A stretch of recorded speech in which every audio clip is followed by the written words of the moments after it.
Hi, I'm Grant and this is a short video on shooting 4K with the new Sony RX10 MkII. I'm currently away with my kids on school holidays here in New Zealand, and I have shot some pictures on our trip so far, so have a look, and then after the pictures I will give you my thoughts on what I think about shooting in 4K.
All in all, I think the quality of these 4K pictures look fantastic on this camera, especially for a camera that is so small and compact and such an affordable price point.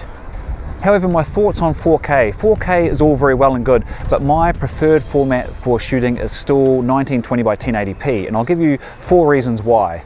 Number 1, recording on 1080 with this camera, you still get to record in 60 frames a second and 120 frames a second in full HD, and the quality of those look fantastic.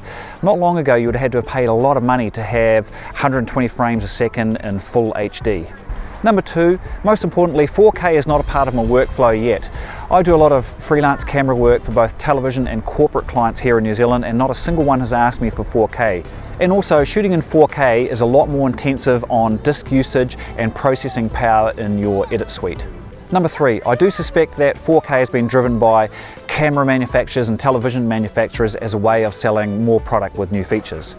Number 4, and finally, when shooting people in 4K, do we really need more detail or more definition? Do you really want to see every blemish or nose hair or ear hair on my face in crystal clear 4K? The object when shooting people is actually to flatter them, to make them look good, not to show up every blemish and wrinkle and spot on them. However, with all that said, I know that the 4K will soon become part of our standard shooting format, as did 720p and 1080p. So having the ability to shoot 4K internal on this camera is actually a good thing. So stay tuned for my next couple of videos, which will be about the handling and performance of this camera. And as always, thanks for your time.